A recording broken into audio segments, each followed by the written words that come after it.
This is Liam Hendricks, and you're watching Crosstown Crosstalk on the Barroom Network.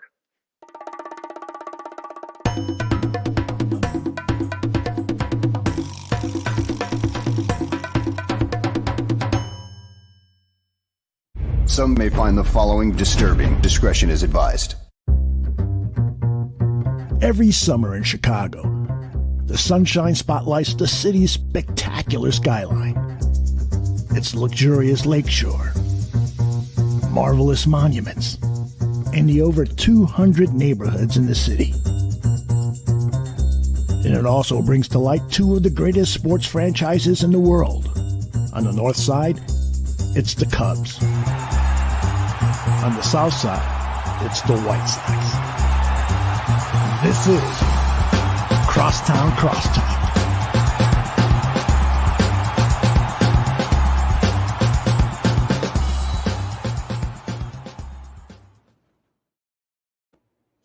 Hello and welcome to episode number 42 of Crosstown Crosstalk, presented by the Barroom Network. My name is Vinnie Parise, and Joey Parise is not here. And so last time I had Joey on, I think, with me here on Crosstown Crosstalk was probably when we did the Liam Hendricks interview. I think that's the last time that he was in here. And, I've been missing having someone named Joe on my show. It's just something I needed good Joe in my life. I have a lot of good Joes in my life. One of my absolute favorite Joes in the history of Joes is my good friend, Joe Mandel. He hosts South Burbs Hitmen here at the Barroom Network. Joe, welcome in. What's going on, Vinny? Thank you for having me, my friend. And it's good to be back on the air with you. And most importantly, we're talking about baseball that's actually going to happen and be played. When's the last time me and you were on air together? We were on the air right after the blackout game, right before we got eliminated, and we had Alyssa Bergamini. We were all pumped up to go to game 2 at home of the ALDS, and it didn't end the way we wanted to, but it was still a ton of fun. Yeah, I mean, we went through a whole football season and wondering if there was going to be baseball at all. And you and I are both big football fans, so it's not like we were having issues with that. But no. Once the Super Bowl was over, I was like, okay, it's the dog days of hockey. Yeah, I love hockey, but I'm like, I need two sports in my life. I like basketball, but I'm not like the diehard. I'm not going to sit here and give myself credit as a diehard. And when the Bulls are in the playoffs, it'll be fun. But I'm like, I need postseason, or I need regular season baseball when the weather turns. And it just wasn't coming. And we got to day 99 and it came through. So I got to ask you, what was your reaction to the lockout ending, which broke here on this show last week? I saw. That was great. It was great to see your reaction live on the air, man. You were fired up, and so was I. It was probably the best news I've had in a long time. Not only because I'm excited to watch baseball and get into the weeds of it here on South Burbs Hitmen, covering the White Sox with you, and of course, Chris and Gonzo. But, mainly I also have a lot of family and friends that work at the ballpark, as you and the rest of the network know. Those people rely day in and day out on those games being played on both sides of town.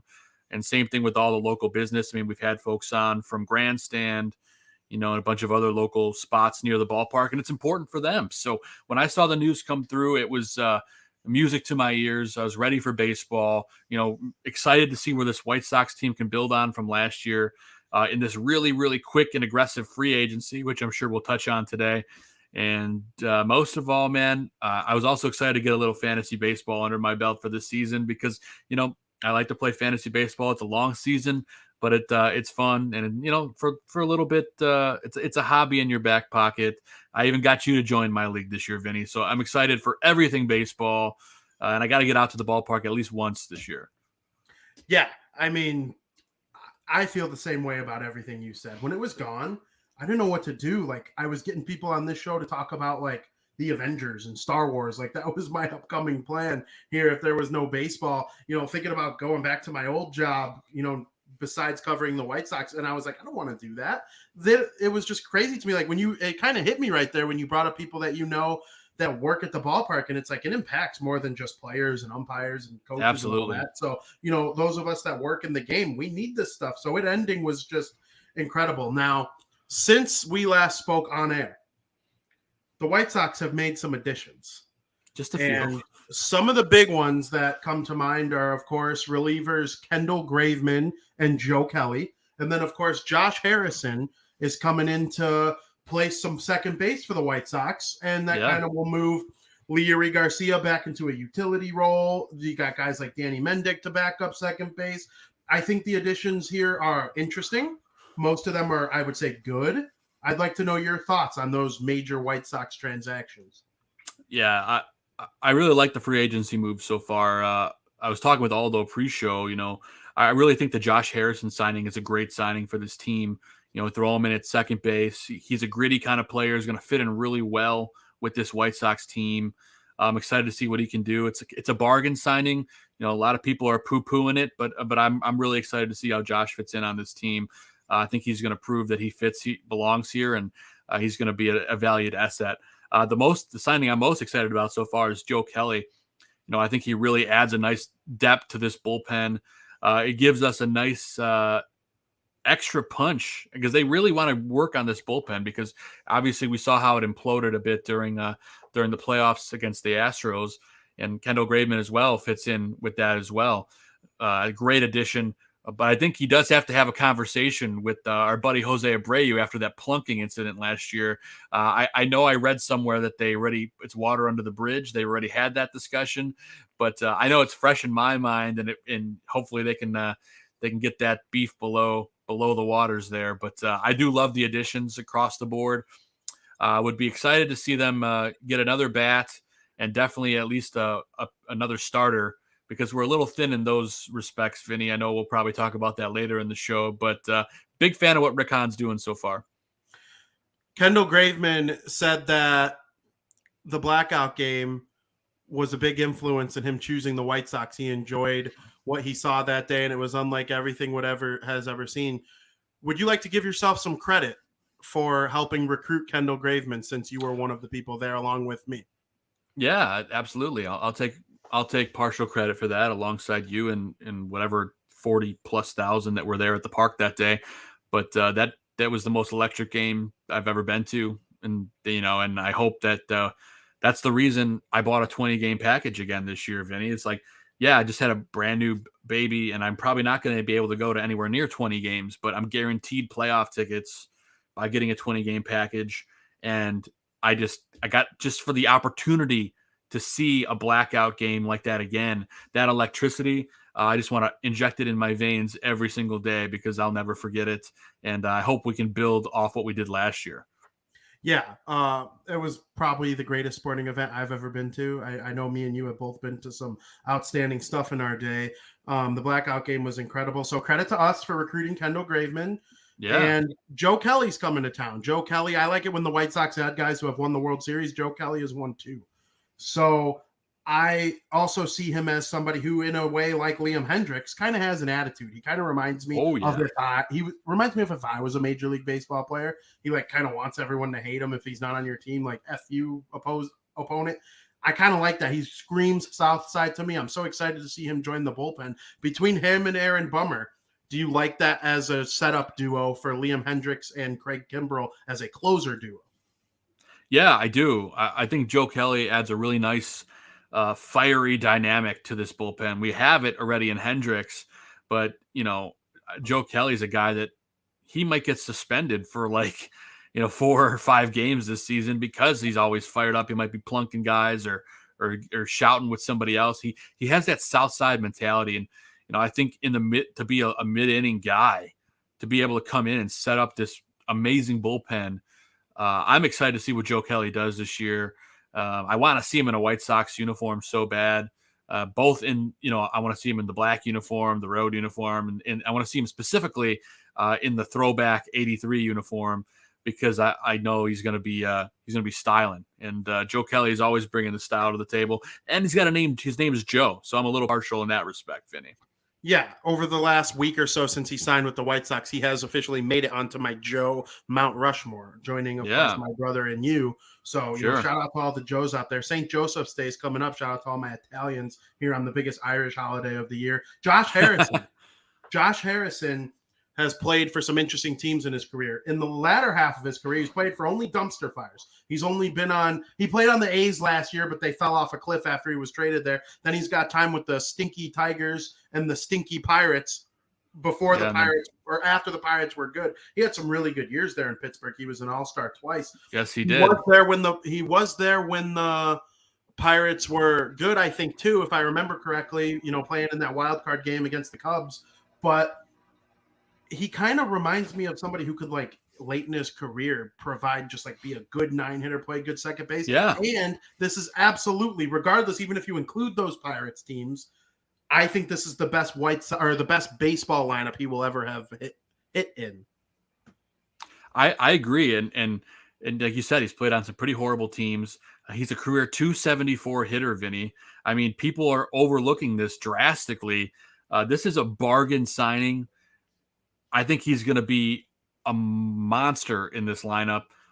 He's a guy you're in my fantasy league, but I'm going to tell you this anyway. He's a guy that I'm targeting as a late round fantasy steal as well, for someone that's going to, he can steal some bags too. He's got some speed for, I don't want to call him an old guy, but he's an older player.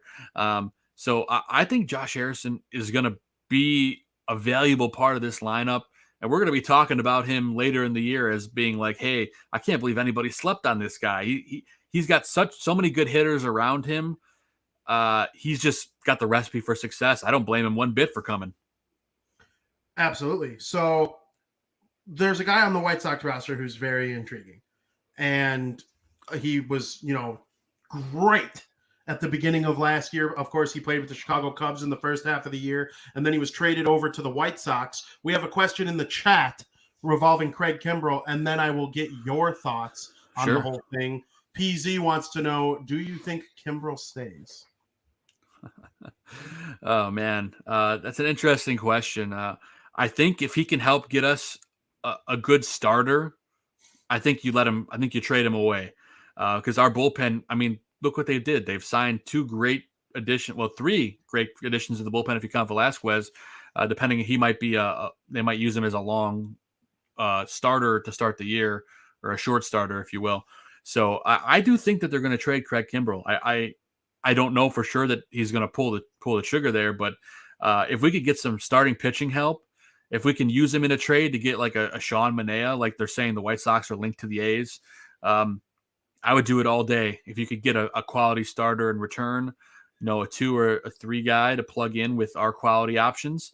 So I would trade Kimbrough if you could. And if you can't, then you're stuck with having a great bullpen. So it's not the worst problem to have, but he certainly imploded a few times last year, and I'm sure we're about to see him give up one of those big bombs here on screen. But he didn't have the same stuff for the White Sox as he did for the Cubs last year. That's for sure.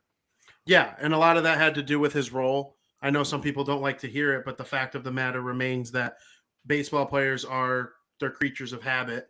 And Craig Kimbrough's been a closer his whole career, and the 8th inning is a whole different animal. And I believe if he plays this year, he will be a closer. Tony La Russa has made mention of that after they were eliminated by the Astros last fall and at spring training this year so far. So in order to get Manaea or Kimbrough, I think rebuilding type of pieces are going to have to go the other way in order to get Manaea or Montez from the A's. So I'm not really sure Kimbrough would fetch one of those two guys, because why would the A's want Kimbrough right now? Or at least be part of the deal. I don't think he'd be the centerpiece by any means. Yeah, certainly. And they could take him and flip him again and have an extra piece to flip. So exactly. There are all sorts of ways that Kimbrough can be worked into a deal for one of those guys as well. But, I like seeing it. The fact that they have him, and the worst thing that could happen, as you mentioned, is they have 2 of the best closers from the last 5 years, with 2 incredible setup men ahead of them, with Aaron Bummer and what's his name, Graveman. So it's going to be interesting to see. I like this bullpen as a whole. In addition to everything that has gone on with the White Sox so far this offseason, what else is needed in your brain?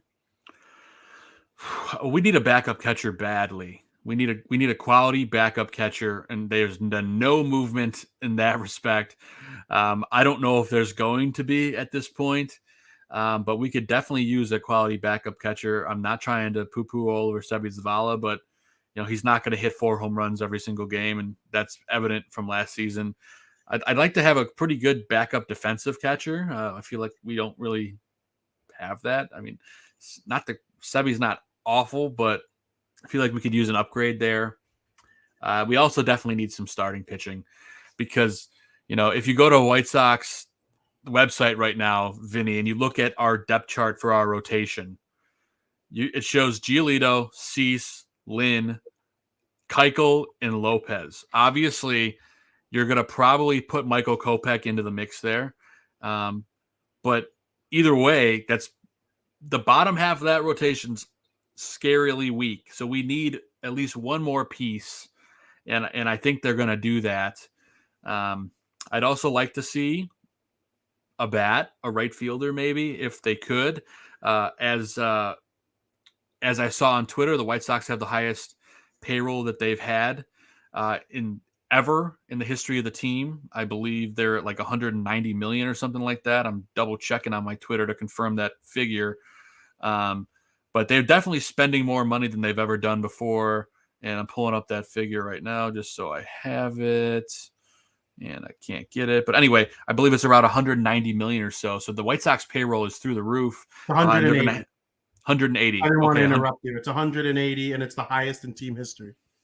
And that number is going to go up because they're going to keep on spending. So hopefully that they open the pocketbook, because this team is not far off from being able to run the gamut in the American League and hopefully with the entire league. So they need some help across the board. But for me, a starting pitcher and a backup catcher are probably two top priorities for me. Someone asked Michael Kopech today what is his intentions this season. What does he believe his plan is? And he told them that he believes that he really enjoyed being a part of the bullpen last year, and he feels like he bonded well with those guys. But being a starting pitcher in Major League Baseball is his, quote, dream job. I believe, innings limit or not, this is just my personal opinion, I believe he has the pure stuff to be a starter. I think he should have started that game 4 of the postseason game. Carlos Rodon clearly wasn't ready. Doesn't make sense in my brain to think that they didn't know that, or he didn't show, I think they took the risk. Like, oh, is 80% of Rodon better than Kopech? No, he's not. No. So, I think he's going to have an amazing year. I like him as a number 4, or even if he starts as like a number 6, if you will, and you use Velasquez and you use Keuchel or Reynaldo Lopez, I don't hate it. So what are your thoughts on Mr. Kopech as he transitions to a major league starter? I think you let him roll from the get-go. I think you throw him out there and just see how he performs, because I think he's been born and bred to be a starter. I think the one thing that you got to do, though, if he is starting games, is you cannot let him try to throw 104 every single time he throws a fastball. We saw that happen in his first season when he pitched, I think, 1 or 2 starts maybe, and then he blew out his arm. So they're going to have to keep that in check if he's going to be a starter. But let him go out the gate. I say let him go right out the gate. And I like what Vince says there, as him as a number 4. I agree. I think you have him as a 4 starter, and he's got the upside to be a quality, 2 or 3 once he gets things going on all cylinders. So I think that's what you do. If every single one of those pitchers in Vince's comments has the best year they can, I'm not even saying be Garrett Cole or, I think Lucas Giolito has that type of potential, but if every single one of them has their best possible ceiling, reaches their ceiling, there's 4 top 15 Cy Young Award vote getters in that mix. Yep. And they've got some great stuff between those 4 guys. And adding one more quality pitching arm, I think, is the thing that puts this team over the top. So I'd love to see Hahn do that in the offseason here before the trade deadline, because he's not going to pay as much now as he will at the deadline, in my opinion. Do you have zero belief that Dallas Keuchel can come back and be any good? Because last year he wasn't good in the second half, but in the first half he started like 7-3. The ERA was spiked a little bit, and he's a soft contact pitcher, which sometimes can get you into trouble, and you run in the risk of base hits and bad defense and stuff like that. So this is a Cy Young winning World Series champion we're talking about here, and nobody respects him as such. So I wonder what your thoughts are on that. Yeah, I mean, I don't hate him as a 5. I also don't love what I've seen from his stuff. It just seems like it's going downhill across the board. And I just don't like his body language and kind of the disrespect he had for Tony La Russa last year. I know he had some beef with Tony and didn't like his role on the team. Like, you can not like your role, but I think you got to respect your manager. And that's kind of the thing that I have an issue with. I don't mind Keuchel as a 5 or being a guy in the pen, but I just don't see him as a long-term option. And I'd much rather have another starter than him. I just don't have the trust. That's really fair. If you're Dallas Keuchel and you don't like the fact that you're left off a postseason roster, you know what you could do to fix that? Not have an over 5 ERA. Exactly. So that's where I'm at on the whole thing. The rotation has a chance. The top 3 are sick, right? Like, we know Lucas Giolito, Dylan Cease, and Lance Lynn are going to bring it this year. Lance Lynn's already looking, kind of mean and ready to go in spring training so far. Dylan Cease looks like a snack walking in with this mustache and his hair coming to the side. And then Lucas Giolito looks like he could be outside linebacker for Alabama the way he does. He's built right now. So you bring this 3 together, and then you worry about the 4 and 5, and maybe you run a 6 to help Kopech's innings early in the season, and it could be a really good rotation. Now, you combine a really good rotation with a really good bullpen, which we kind of alluded to already, we talked about.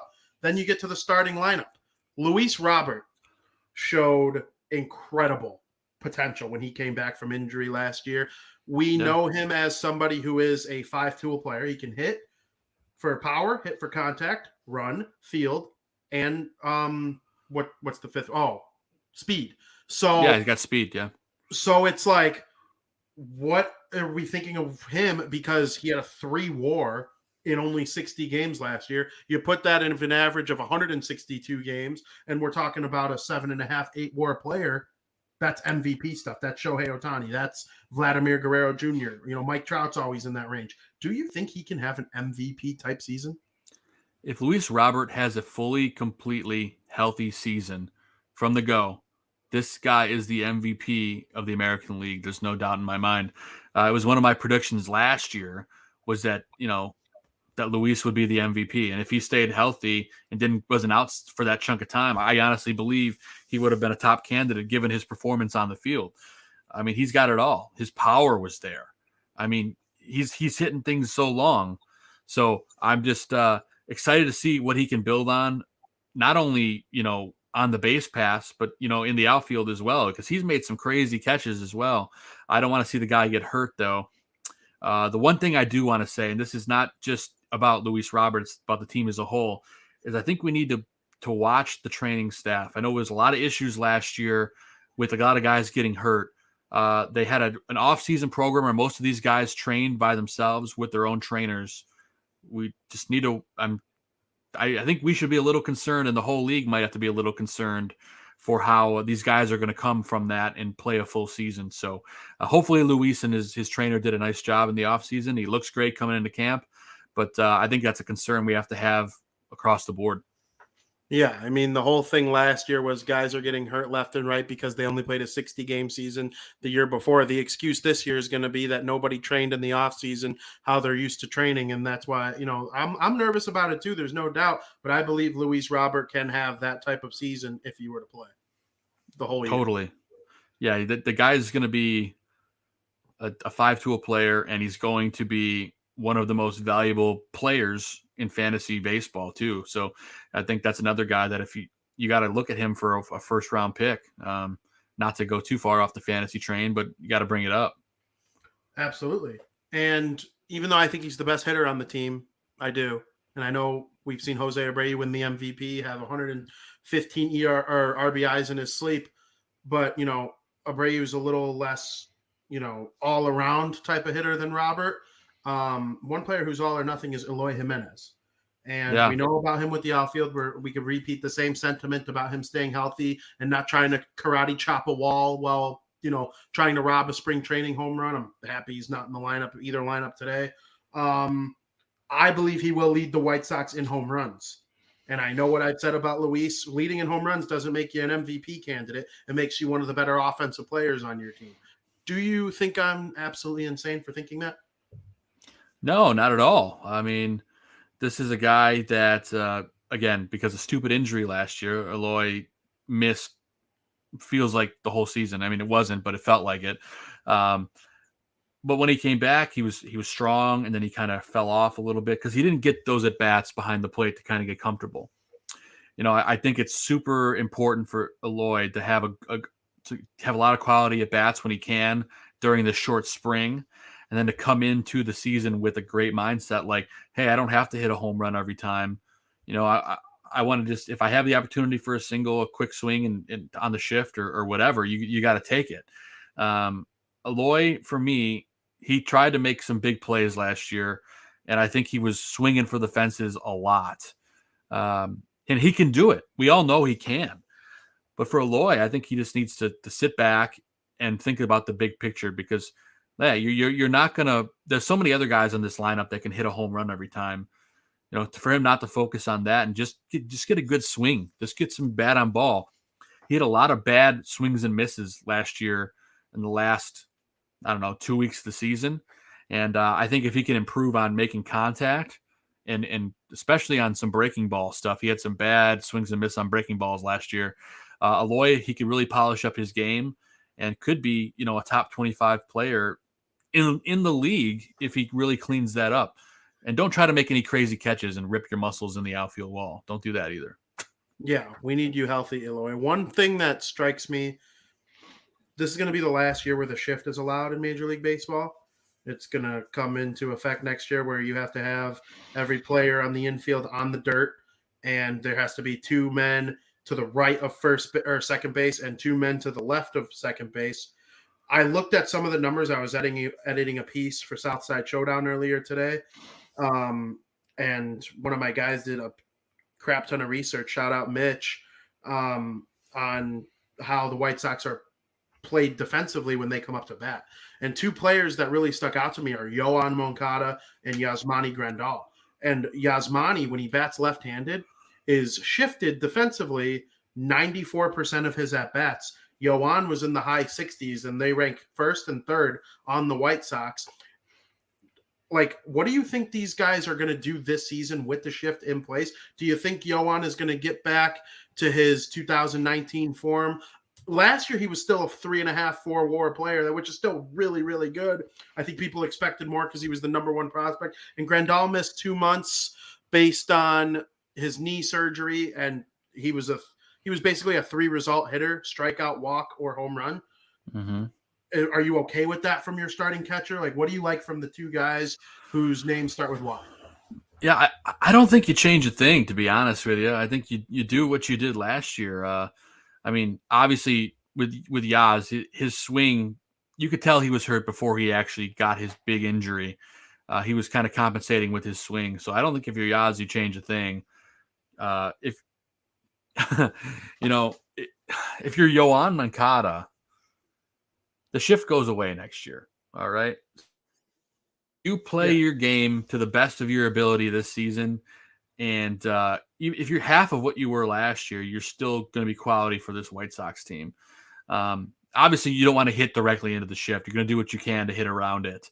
But next year, Yoan Moncada, you're going to see his numbers go way up, in my opinion. I think he's going to be, one of the best third basemen in the league. And, if his power numbers can grow, this is a guy that can meet some of his lofty expectations from when we got that trade.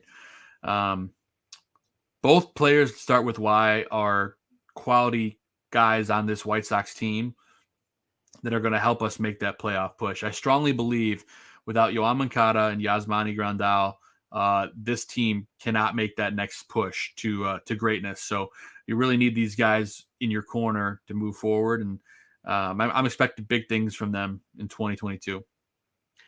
I think Yoan is going to go off. I think we're going to see more of the same from Yasmani, 3-result type of hitter, good pitch framer. He's valuable as a defensive catcher. As long as we don't move to robot umpires, then he might become a DH, once that happens. But I think Yoan's going to go off. I really do. Like, if he really reaches his full potential, then we could be talking about one of the greatest White Sox lineups of all time. Yeah, I do think so too. And they're not free agency's not done yet, Vinny. We could definitely see some other additions come our way. Most notably, Nick Castellanos still not signed anywhere. Not to say that the White Sox are going to have any play in that, but I mean, it would be fantastic if they did. Some big name guys still out there. Free agency not going quite as quick as I thought it would in some respects. Carlos Correa still a free agent. Trevor Story still a free agent. So, there's so many guys out there, Vinny, that are still kind of floating. They're bobbing for apples out there.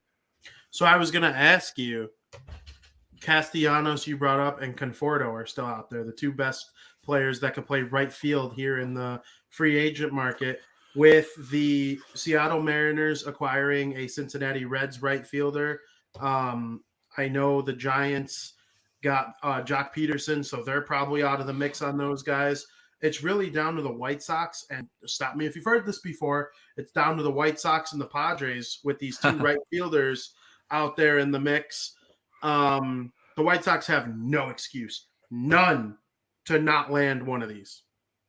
Yeah, I think they got to get one of these guys, and I'd love to see Castellanos here. I think he's going to be a great fit if they could. Now, this is all about Jerry, if he wants to open the pocketbook. So if Jerry Reinsdorf wants to win, and he wants to win now, adding this Nick Castellanos in right field is the way to punch this team's ticket to the ALCS at least. Obviously, the pitching is going to have to come through in some respect, but this team would be one of the best lineups in the history of White Sox and possibly the American League if they got him. So hopefully they're making a play. I like both options of Conforto as well. So interesting what Rick Hahn's going to do here, and if Jerry is on board with the whole thing, because as we mentioned, that payroll is through the roof already. But there's always ways to manipulate the cap. So I'm interested to see what they can do in that respect. Absolutely. So Tony La Russa trying to put together this lineup. Mixed reviews throughout last season. I gave him a hard time early in the year. And then I don't want to say I ate crow because I don't think I was wrong about what I said in the first half, but he turned it around. And sometimes when guys – they edit their mistakes and whatnot, you got to give them credit for it. And I think in the second half of the year, Tony La Russa was fine. He didn't lose them games by any means. I think there are things that could have went differently in the postseason, but I didn't hate the way he coached in the second half. I'd like to hear your analysis on Tony La Russa, what he did last year, and what you think he's going to bring second year now manager. Yeah, I think Tony was slow to the punch to start the season last year.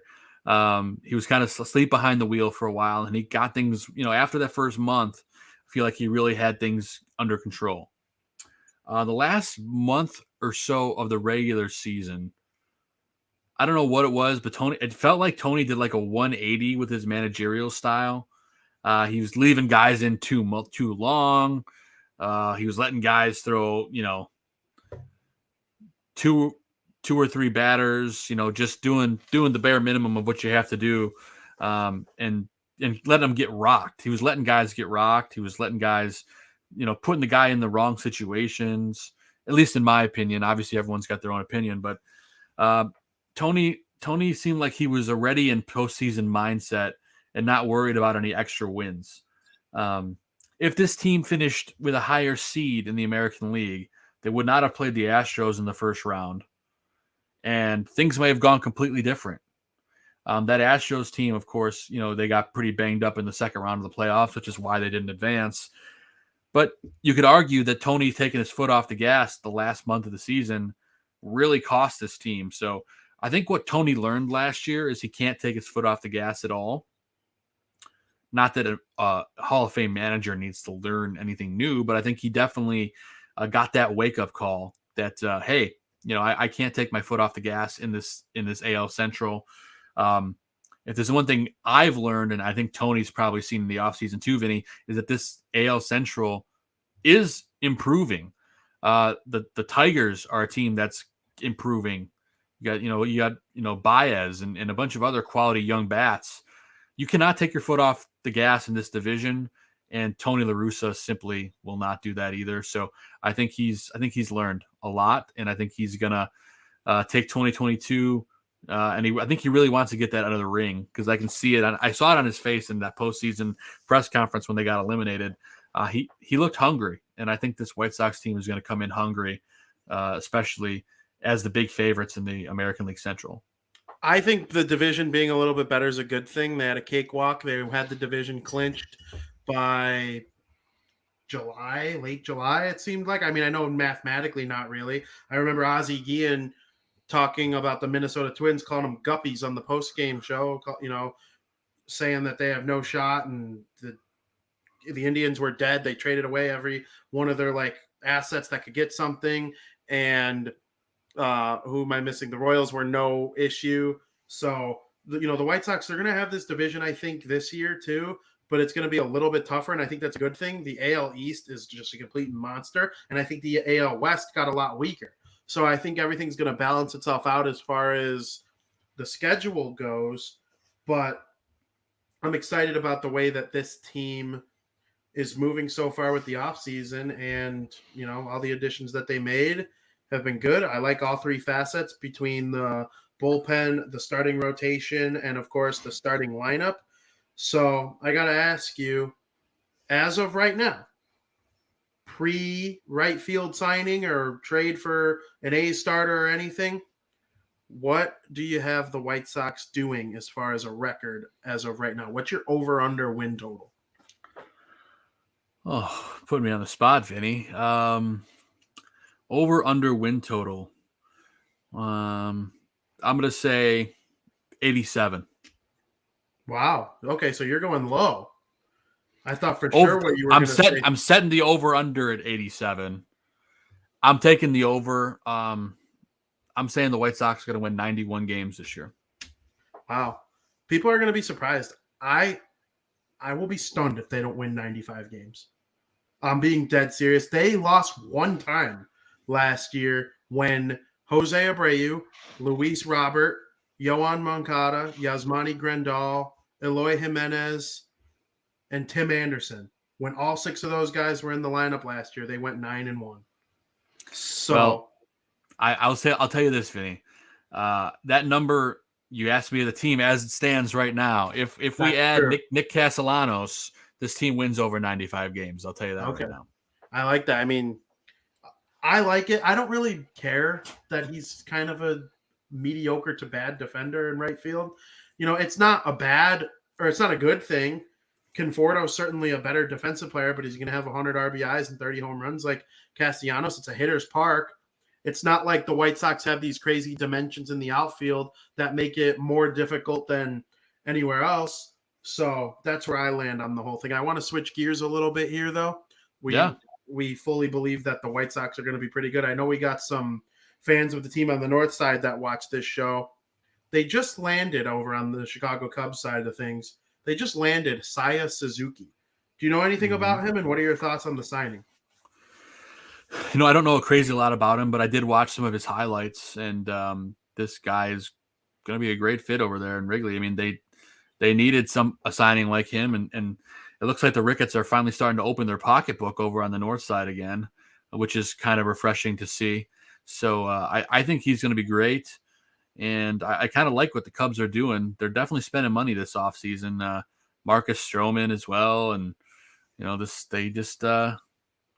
of course, they got our old buddy Nick Madrigal over there too. So that Cubs team, I think, is a lot of people are sleeping on them. I don't know how they're all going to gel together, but I do like what they're doing, and I do like the Suzuki signing. 5 years, $85 million. I mean, this could end up being a steal for the Cubs if he ends up being as good of a player as a lot of people think he can be in the major leagues. So I love it. Am I a Cub fan? No, but I don't dislike the Cubs, and I think that's a great signing for them, and they could definitely make some noise in that NL Central. I think they're going to be way better than people project. And I agree. That's me who likes to crack jokes and make funny tweets about the Cubs. I have a lot of Cub fan friends and family and everything around that. I think they're going to be great. Not great. I don't know about great, but their over-under before signing Suzuki was 70, what are we talking about here? Look at the rotation. They have 3 really good starters with Hendricks, Stroman, and Wade Miley. People forget that the Cincinnati Reds, before they started this post-lockout deterioration of their roster, I might be the 3rd best hitter on that team behind Jonathan India and Joey Votto now. So, the Cubs, I think their floor is 3rd place. And I don't think they're going to – I like the Brew Crew. I think the Brew Crew have a pretty good lineup. And the St. Louis Cardinals, even when things look bleak, they'll rattle off 17 in a row at the end of the season to make the wild card game. Yeah, right. St. Louis, they're like the National League Yankees. They're always just kind of there. Even when they're not elite, they're just always kind of like making things difficult. But there is the extra place in the postseason now, one on each league. So if you have a rotation like that and Nick Madrigal hits 300 as his little slap hitting self, in the 9-hole or whatever they do, I think, Frank Schwindel and Patrick Wisdom need to repeat what they did last year. But, what are your thoughts on the Cubs as a whole? Like, do you agree with Vincent in 2nd place? What's going on there? Are you with me having them in 3rd, but still in playoff contention? Honestly, I do think that they're a 2nd place team right now with all the additions that they've made.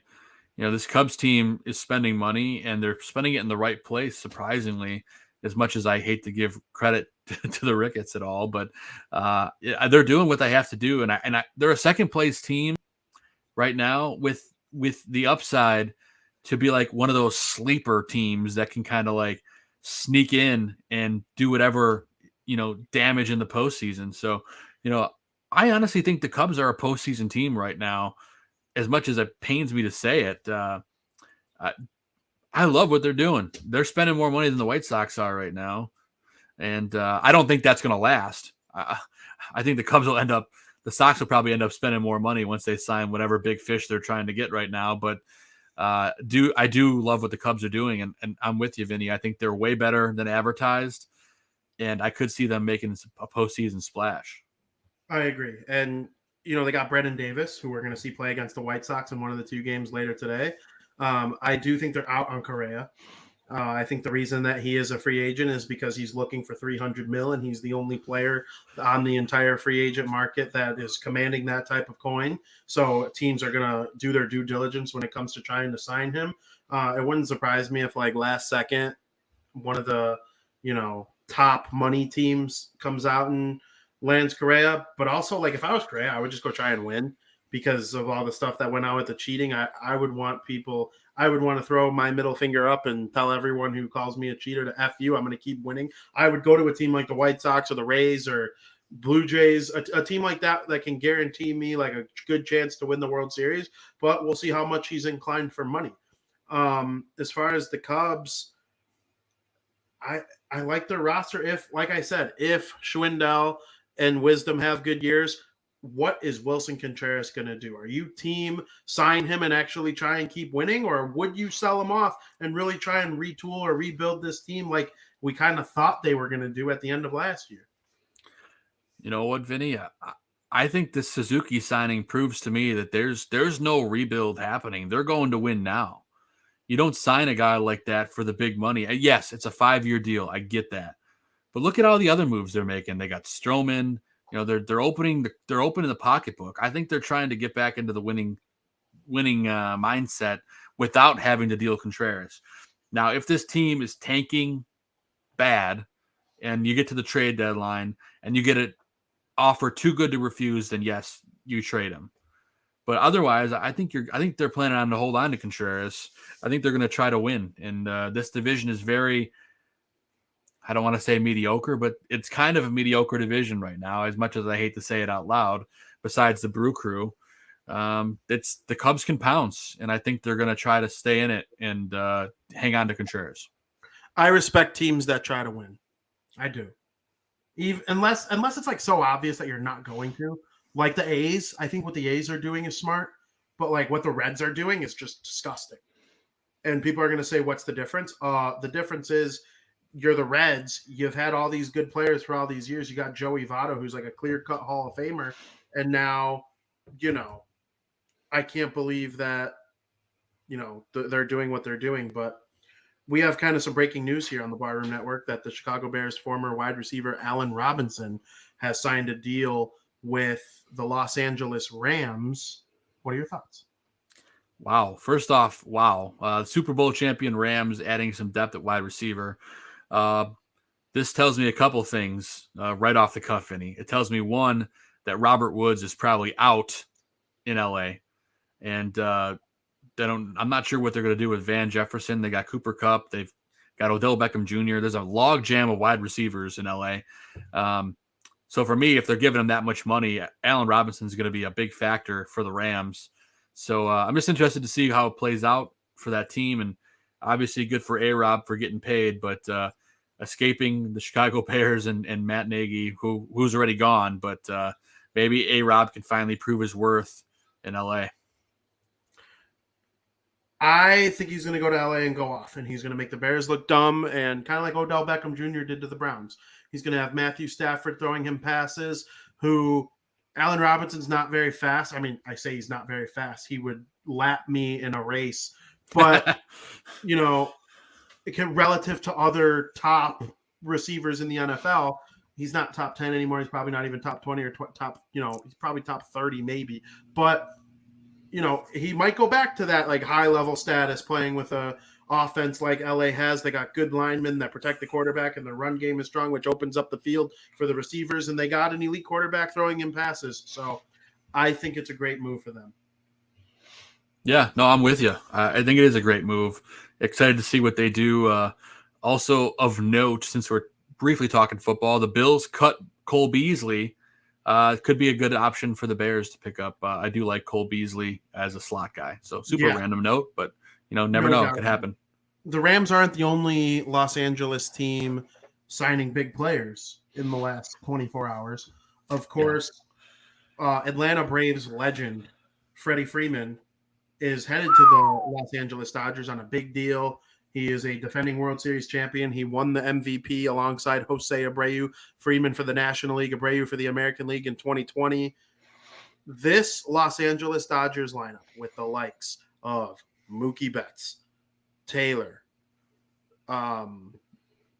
Bellinger, now Freeman, Muncy, Trey Turner, the other Turner. I mean, they are unbelievable. I cannot wait to watch this team. What are your thoughts on Freeman going to the Dodgers? It drives me out of my mind, Vinny, if I'm being completely honest with you. What's this super team bull crap in Major League Baseball? It's just so ridiculous. Like if you want to just keep spending and spending and spending and add all the best players, I mean, you and I both know that on paper you could have a super team and it's going to be like the greatest players ever. And if they don't get along, they don't gel together, it doesn't matter. Freddie Freeman, great, good for you. Obviously the Braves made their deal to get their new first baseman, so that works out for them. It'll like Vince says, it'll be the best lineup ever, probably in the history of baseball. I mean, it's the worst thing for the MLB. Super teams in baseball should not be a thing. This is why the salary cap seriously needs to be handled way better in Major League Baseball. These teams can just throw money at everything, throw off the competitive balance. I mean, they're going to win like 120 games. It is the LA Yankees, AC. You're 100% right. And it's bullcrap. And Major League Baseball needs to address it. I hate everything about it. Freddie Freeman, I loved Freddie Freeman, and now I hate him. I don't understand how I could go from like thinking so highly of a player, and now I'm like, oh man, he's a sack of shit. I don't think Freddie Freeman's a sack of shit, but like, man, I want to hate him so much now. I hate it so much. That's the long-winded answer, Vinny. You know what? I completely understand what you're saying. And until the Freddie Freeman thing, I didn't understand the Dodger hate with all this super team stuff because they built it the right way they did. They have the prospect capital and they developed a lot of their players, and a lot of guys went from being nobodies to somebodies just by going to the Dodgers. And they traded for Mookie Betts, right? And everybody's saying, oh, the Dodgers super team. They had the assets that Boston would accept for Mookie Betts. Same thing with Scherzer and Trey Turner. they had this top farm system that they can keep pulling from to add those guys. Now, Freddie Freeman, that's just a use of money. That's it. It kind of reminds me, you know what's a good comparable is the Golden State Warriors, right? The Golden State Warriors drafted and developed a super team. They drafted Klay Thompson. They drafted Stephen Curry. They drafted Draymond Green. Did they draft Iguodala? I don't remember. Either way, and then they won 73 games, right? They choked in the finals to LeBron James and the Cleveland Cavaliers. And then they went out and drafted, or they signed Kevin Durant. And Durant made them look like one of those teams, like, oh, they're a super team. They, the 73-win team. But they kind of earned the right to sign one free agent, Curry, Green, and all them. Like, when's the last time the Dodgers signed a free agent like Freeman just by use of their money? It's Trevor Bauer, and that didn't even work out for them. Well, to be fair, Vinny, they made some big trades where they ate a lot of contract money too. So I don't think you can flat out compare them to like developing these guys and give them all that credit. But I do agree with the comparison. But they've eaten a lot of money. The Max Scherzer thing. I mean, a lot of these trades, and they're just throwing money at everything. But it just drives me insane, and I hate it, and it makes me hate baseball for it even being allowed. Maybe I sound bitter because I'm not a Dodgers fan. If you are a Dodgers fan, you're probably like shitting your pants with glee. But everyone else in the league is probably pissed off about it. There's no doubt that money plays into it. They had the money to have Mookie Betts and sign him long-term and make the trade worth it. And they had to take David Price's contract in order to get him too. So stuff like that is absolutely, you have a great point. I don't disagree with anything you're saying on the money. I just think to some level, the Dodgers aren't like the Yankees of old, where they just signed everybody. Right. They made trades using their you know what they are? I think I said this on South Burbs Hitmen at the end of last year. They're a mix of the Rays and the Yankees. That's what they are.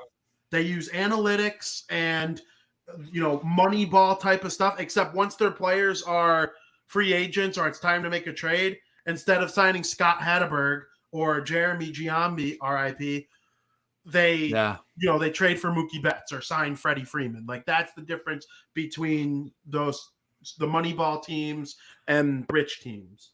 Yeah, and let's face it, Vinny, they've got LA money. Yeah. And it's the most overrated sports city in America. They're not part of like the big four, in my opinion. When I think of like the diehards, people who live there, just eat, sleep, and breathe sports, it's Boston, Chicago, Philly, and New York. LA is in a distant second with Cleveland and Houston and Glendale, or whatever, Seattle. They're a good market, but they're not like, so the Dodgers, to me, they're just rich and smart. I hate to say it. The Yankees have more money, and they're terrible. They might come in fourth. I agree with you. I don't discount for 1 second that the Dodgers are being handled smartly. Dodgers are a historic franchise. They've got a big fan base. Yeah, not the greatest sports town, but they got a big fan base, and they've got smart people running them. And they're going to be really good. So there's no doubt in my mind that the Dodgers will be arguably probably the best team in the NL, if not the second best team. So you're pro salary cap in baseball? I think there should be something. I agree. I just think it's better than like just saying, yeah, go ahead, throw whatever you want at it.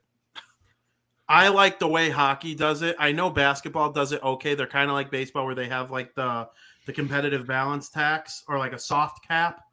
And football and hockey, to me, do it the smartest, because in the NFL, you can't spend over the cap, and it causes teams, if you're the Bears and you don't hit on Mitchell Trubisky, the Khalil Mack trade goes to waste, and you got to trade him to get under the cap. And there's no, unless you have Tom Brady taking pay cuts, you really can't be a dynasty in football. Like, I think the Chiefs are going to suck in short order, because Patrick Mahomes' deal is going to keep them from ever having a legit defense year after year. I know they picked it up in the second half of this year, but like, the Bills were able to sign Von Miller, and I think they have a year or two to really run for it. But then when Josh Allen signs a huge contract, what are they going to be able to do? Look at the Cowboys handcuffed by Dak Prescott.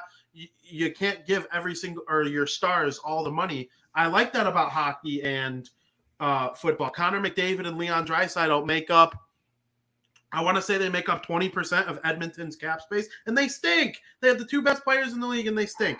So that's where I'm at. I agree with you. I would add a cap. Yeah. We're going to see how this plays out this year. I mean, it could totally backfire on the Dodgers too. So, we could be laughing about this come September. That's a great question from Vince there. One that I was actually thinking about the other day. I don't know. Trevor Bauer is one of those figures that I don't think he's been convicted of anything, right? He was not only not convicted, I'm pretty sure he was the cases were see ya. But the MLB is still doing their own formal investigation that has nothing to do with the law. Technically, though, he's still a member of the Dodgers, right? They never cut him. I just don't think he'll play there ever again. Do you? I mean, I don't know. I mean, maybe they trade him, or maybe I don't know. I don't even know how you could. Maybe just release him. It's a very hard thing for me to even talk about because I think there's pros and cons to both sides. And you know me, I like to be in the middle on everything when it comes to this type of stuff. Bauer cutting him and not letting him play sets a bad precedent for somebody who may have done nothing wrong, but also it's you believe survivors and stuff like that. And so, was this girl, it's a slippery slope for me. So it's hard to figure out for me what's going on with Bauer. Yeah, I don't see him. I guess I just can't see him playing this season. I'd love to see him play somewhere again. Obviously, this whole thing has been, obviously this suspension and this investigation is going to go on for a while. But you and I said this before everything happened. Trevor Bauer and the way he breaks down the game is a great thing for baseball. Regardless of how you feel about the situation, the guy, he's been exciting for baseball. Obviously, he's not been convicted of anything. Doesn't mean the guy's innocent. There could be a lot of things that happen still with the investigation. But as far as I'm concerned, since this thing has been dismissed in court, I think he's going to play again. I just don't know if it's going to be this season. I'd love to see him pitch again. Yeah, for sure. What AL Central rival scares you the most? Dude, it's crazy to say it, but I'm really scared of the Tigers now. It was always the Twins, and the Twins have kind of had a bit of a fall from grace. The Guardians don't scare me at all. For me, the Tigers have been so improved. We got Baez. They've got all these young hitters and great, up and coming pitching. I think we really got to watch the Tigers this season, Vinny. And we play them so much. It's really important that we win these games against them because they're so improved. They really are. I agree with you. They were the team I was most scared of last year. They came in third, but they were the second best team in the second half of the season. So, they added Baez. They got Tucker Barnhart to catch for them. Casey Mize is a great pitcher. Scubal's a good pitcher. They added Erod from the Red Sox. Yep. Who did they just also get? They just got someone recently too. Oh, they signed Andrew Chafin, who's a really good bullpen arm. Big country, they call him. So yep. If you're a Cubs fan, who's your NL Central rival that you're most scared of? It's got to be the Brew Crew. I mean, they're the most well-rounded team, in my opinion. Again, weak division as a whole. I feel like it's a weak division. The Brewers, just because their starting pitching is quality, and they've got a couple of quality bats in that lineup. I don't say any team in that division really puts fear in me, but the best team for me is the Brewers. All right. And so I have one more question that has nothing to do with either of our two teams that we can break down. South Burbs Hitmen. Yeah. Is this the Mets' year to finally win the NL East and make it to the postseason? Dude, I think it is.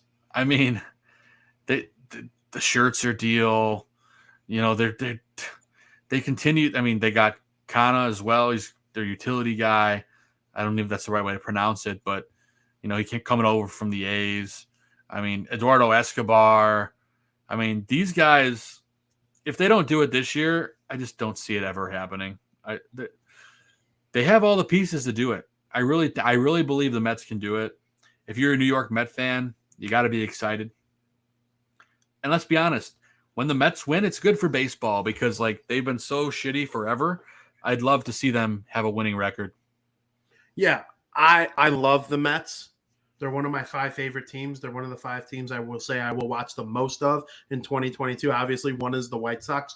2, believe it or not, is probably the Cubs because of work and living here and all that. But, you know, the Mets will be on my radar a lot this year. I think they're a mortal lock. Whatever the over-under is, I would smash the over. And I think they will be playing postseason baseball. And I think they have a chance to go deep because if DeGrom and Scherzer are healthy, you're up 2-0 in any series you play to start. So, you know, obviously that's not a lock. Scherzer and DeGrom haven't won, you know, every World Series ever. So that's, you know, they're beatable, but it's hard. So I like the Mets this year. So before we get out of here, we have big news here at the Barroom Network. Of course, it is the return of South Burbs Hitmen to the program and, you know, joining the family, rejoining the family, I guess you could say, after a winter off. And we didn't get to do any like winter impromptu shows like emergency podcasts because there was no baseball. There was a lot. Nothing happened. Exactly. And we weren't going to do like we weren't really doing an emergency show for Kendall Graveman signing, even though that's a great signing. I can't wait to watch him mow down Minnesota Twins and Cleveland Guardians players with a nice 3-pitch mix. But we're not doing an emergency podcast for that. So preview South Burbs Hitmen for everyone. What's on your mind with that? Yeah, man. The South Burbs Hitmen are back here on the Barroom Network. We will be premiering back here on the network after our season-ending hiatus on March 28th. Our new time spot will be 8 p.m. and will be every Monday night, unless we mention it the week before that we're off. But we're planning on doing every Monday night during baseball season, 8 p.m. March 28th will be our premiere episode for season 2, that is, and we're going to be talking everything, our season predictions, take a look at the schedule coming up, the typical stuff we do during South Burbs Hitman. All your favorite segments are back. We're going to have LaRusso's Locker breaking down Tony La Russa, White Sox Weekly, your Put It on the Board Player of the Week, the best players of each week, and your Adam Dud of the Week, the stinker players of each week. And we'll continue to bring great guests and White Sox-related content throughout the entire season. Of course, joining me and Vinny, of course, will be Steven Zimmerman and Chris Gonzalez. And it's going to be a fun year, too, for the South Burbs Hitmen. Cannot wait for it, Vinny. As I mentioned, we'll premiere March 28th. And that'll be just our preview show where we're giving our guesses, our season predictions and all that fun stuff. But we do have a guest on our first guest of the season booked for April 4th, the following Monday. And that is the Monday before the season starts. That's right, Alyssa Bergamini, your White Sox in-stadium host, and right now also covering the Chicago Bulls, will be joining us on the show that night. Going to be a lot of fun previewing the White Sox season. She'll probably give us a little insight to some stuff going on inside the ballpark this year, and I can't wait. And I know you and I are going to be at a game sometime soon, getting a dog at 35th Street Red Hots, and even maybe stopping at that Cuban stand. Oh, I love Minnie Minoso. God rest his soul. The Cuban Comet, baby. Oh, yeah.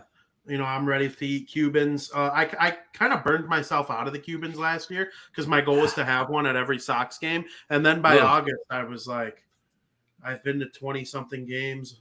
I don't know if I want a Cuban anymore. I ended up going to like 35 total games. I the second half of the season, I slowed down on the Cubans. So this year, I'm going to pace myself a little bit better. I don't recommend you have a Cuban at every game. I don't recommend that. I don't either, because then you'll be burned out. If you go to a lot of games like me, you'll be burned out of them by mid-June. So, next year I want to be able to enjoy a Cuban in September. So yeah, but if you're going to a game, and since it's St. Patrick's Day, you do have to go in right field down the baseline to the deli counter. You got to get that corned beef sandwich there. Probably the best thing in the ballpark. I agree with that. It's right there for the top thing in the park. I'm a helmet nacho guy. I love nachos in general. Helmet nachos are phenomenal. Got to do some pork, a little extra jalapenos if you're into spicy foods like me. I'm a weirdo. Joe, I can't wait for South Burbs Hitmen. I really cannot wait. I've been itching to talk about the White Sox for a long time. The offseason sucked. Doing this show was hard. It was rewarding to get through it. And we had Liam Hendricks, and you did Gavin Cheats with me. That's actually the last time we talked to each other live on air. We both. You're right. I forgot. How can I forget? That was way better than most things I've done. Yeah. So, it was tough, but it was rewarding, and I'm ready to get this show going. Hopefully Joey's back with us at some point and get South Burbs Hitmen going. So I can't thank you enough for coming on our show. It's been an incredible time. I enjoy talking baseball. And on this show, we get to venture off a little bit more than the other show when we got four guys trying to talk about one team specifically. On this show, we can talk about whatever we want. You excited for Obi-Wan Kenobi? I think excited would be like an understatement. The hype levels are through the roof.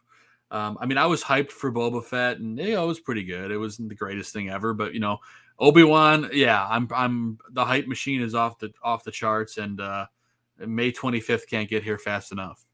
Absolutely. On May 25th, I could see it now. It's going to be a moderately warm day. I'm going to wake up in the morning. I'm going to, look and see what the White Sox got going on that day. And of course, get ready for the Book of Boba, or not. Now you got the Book of Boba Fett on my mind. I'm going to be getting ready for Obi-Wan Kenobi. The White Sox have a night game on Wednesday, May 25th against the Boston Red Sox. So it's a little Sox action. Actually, if I remember correctly, now that I'm thinking about it, I already have tickets to that game against the Boston Red Sox on May 25th. It's funny. I was just going to say, I was like, didn't I offer those tickets to you?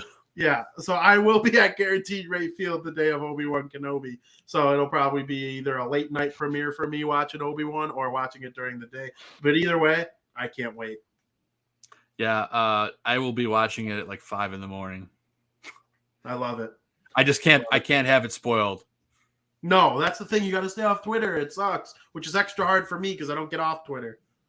Well, my problem now, Vinny, is like, I'm on Twitter, as you know, just like with you, but I don't post on TikTok, but I watch TikToks because they're amusing. Mm-hmm. And you can't watch anything on TikTok without it being spoiled. So that's tough. Yeah, brutal. That's really tough. Well, I can't thank you enough for coming on. I'm excited to get South Burbs Hitmen going. Is it next week? 2 weeks? I don't even know my date. It's a week from next Monday. So it's a week from this upcoming Monday. So it's the 28th at 8 p.m., the new 8 p.m. time slot. So join us for our season prediction show and season preview. Going to be fun. And then Alyssa Bergamini on April 4th. And we'll be working to bring great guests and White Sox content the whole season. Going to be a boatload of fun. Join us on South Burbs Hitmen. Don't miss it. Absolutely. Can't wait. Going to be so fun. And make sure you tune into all the other great shows on the Barroom Network covering basketball. The NFL draft is really starting to heat up. Free agency, all that sort of thing. Dan and Aldo doing their thing on Tuesday nights. I was watching a little bit 2 nights ago, and I was laughing pretty hard while doing it. Mike North has his hands down his pants because he's so obsessed with Mitchell Trubisky going to the Pittsburgh Steelers. He's excited about that. Love you, Uncle Mike. All that sort of stuff. Next Wednesday, me, Joey, and Frank Mueller are going to be going over what went on 2 days prior with the NHL trade deadline. So excited about that. And then, of course, I'll be back next week doing Crosstown Crosstalk with a little bit of spring training baseball in our back pocket. So, Joe, I got a White Sox versus Cubs game split squad to go watch right now. There you go. It was a blast having you on. I can't thank you enough. Everyone, make sure you're following South Burbs Hitmen on Twitter. And, of course, at Joe Mandel on Twitter. I'm at Vinnie Parise on Twitter. And as always, thank you for listening. Thanks, guys.